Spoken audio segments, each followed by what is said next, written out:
Good morning, everyone. Good morning. How are you? Fine. I'm great.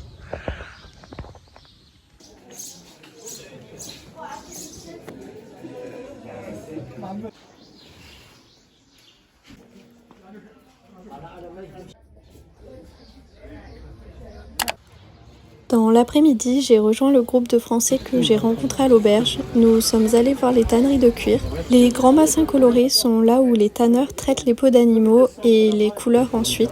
Ensuite, les peaux sont nettoyées dans un grand moulin à eau et elles sont enfin séchées au soleil. Petit update de ces derniers jours à Fès, il s'est passé plein de choses, plein de petites péripéties. Déjà avec Sad, quand on marchait dans la rue, on s'est fait arrêter par la police. Il faut savoir qu'au Maroc, quand vous baladez, que vous connaissez un Marocain sur place, il faut avoir une autorisation de la part de la police pour pouvoir se balader avec lui ou elle, puisque sinon c'est considéré comme du faux tourisme. Eux, ils sont considérés en tout cas comme des faux guides et ils peuvent être arrêtés et passibles d'une amende. Nous, on avait prévu le coup, on s'était renseigné auprès du commissariat de quartier. On a fait l'attestation et ensuite, le lendemain, on s'est fait arrêter. Visiblement, c'était pas la bonne attestation. Il faut une attestation du grand commissariat, du coup demain, il faut qu'on y aille. Ensuite, autre petite péripétie, je vous avais dit que j'avais demandé de faire du volontariat dans l'auberge de jeunesse.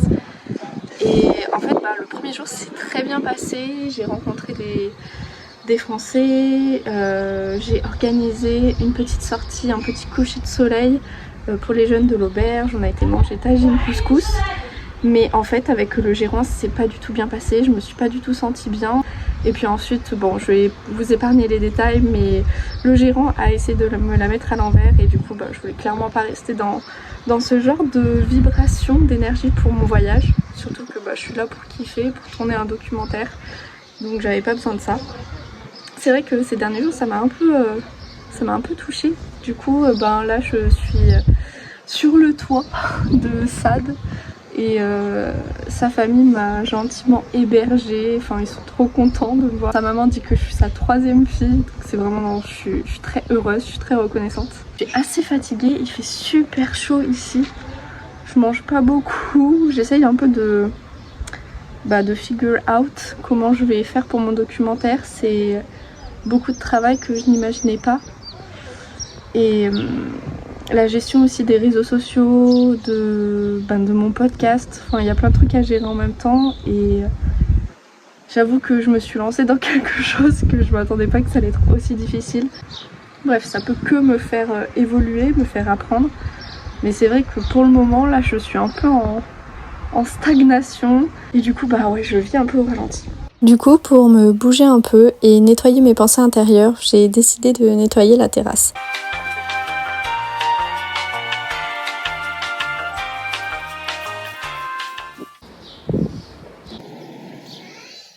Là, je vais rejoindre Sad. On va aller au commissariat de police parce que comme vous avez pu le voir dans les vidéos précédentes, on s'est fait arrêter par la police parce qu'on n'a pas le droit d'être ensemble. Du coup, là, on va faire le petit papier. Voilà.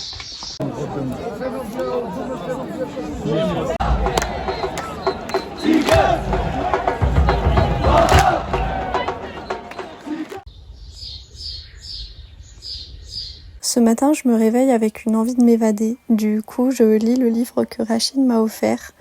Un livre pur et doux. 2 enfants qui racontent leur mère dans le Maroc des années 30. Un petit bout de femme fragile, menue, que l'on voit s'émanciper tout au long du livre grâce à ses 2 fils.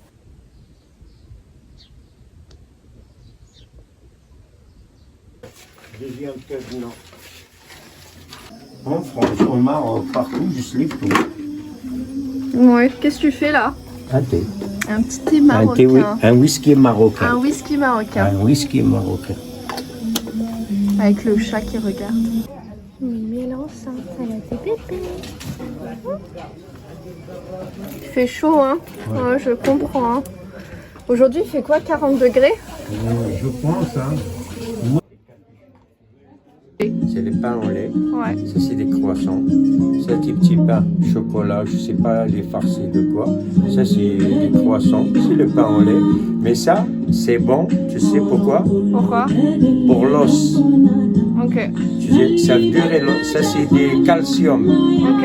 De l'orge. Ouais. C'est avec huile d'olive. Vraiment, tu prends le calcium et ton os, il est toujours solide. Moi, que j'ai fait pour elle le placo.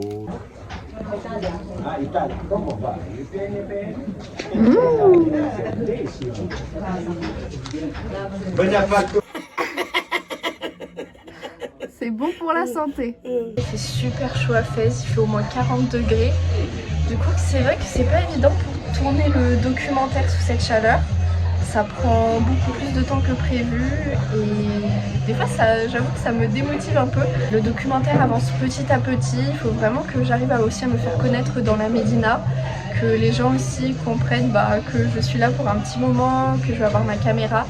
C'est ce que j'avais pas prévu, moi je pensais que ça allait se faire assez naturellement, je filme, j'interviewe les personnes, mais qu'on prévoit aussi un peu la manière dont ça va être filmé, que je leur explique, qu'est-ce qu'ils vont devoir dire. Donc c'est vrai que ça prend plus de temps que prévu. J'ai pris aussi la décision de faire uniquement un documentaire sur Fès, parce qu'au départ je voulais faire un documentaire sur tout le Maroc et de sélectionner, on va dire, 3-4 villes principales dans lesquelles on allait découvrir, on va dire, un savoir-faire, une histoire, un métier par exemple, des personnes. Mais en fait j'ai décidé de me focaliser que sur la ville de Fès parce que ça me fait un travail monstrueux, que forcément je n'y avais pas pensé et c'est aussi, on va dire, les erreurs de débutants quand on se lance dans quelque chose, on apprend un peu sur le tas. J'ai décidé aussi de choisir Fès parce que j'ai vraiment eu un coup de cœur pour cette ville. C'est aussi le berceau, on va dire, de la culture marocaine. Il y a vraiment tout. C'est la plus grande médina, classée au patrimoine mondial de l'UNESCO. Il y a vraiment un tas d'artisanat, de savoir-faire. Donc je pense que j'ai bien sélectionné ma ville.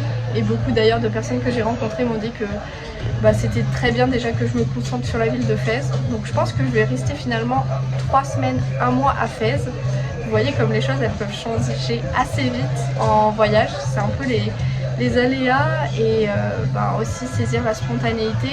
Et c'est aussi assez compliqué et il faut aussi que je l'accepte. Je suis au Maroc, c'est une culture complètement différente de la culture occidentale, de la culture française.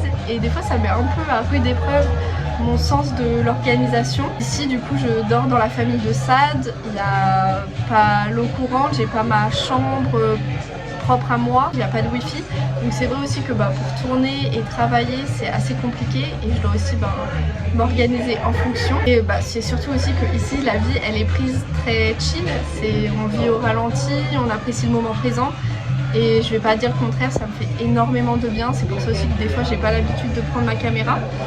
Mais effectivement, du coup, quand je prévois d'interviewer des personnes, c'est Inch'Allah. C'est-à-dire, si Dieu le veut, on le verra.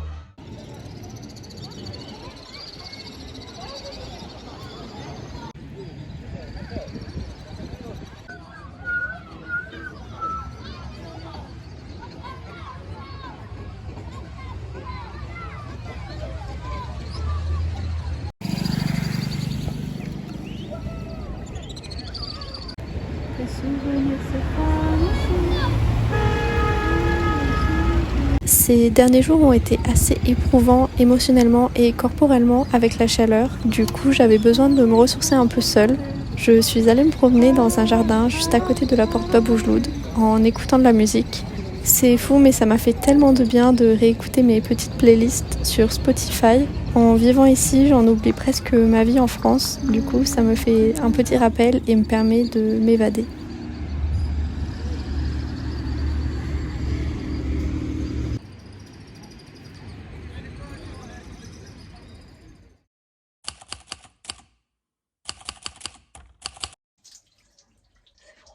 J'ai coché le petit onglet Tourista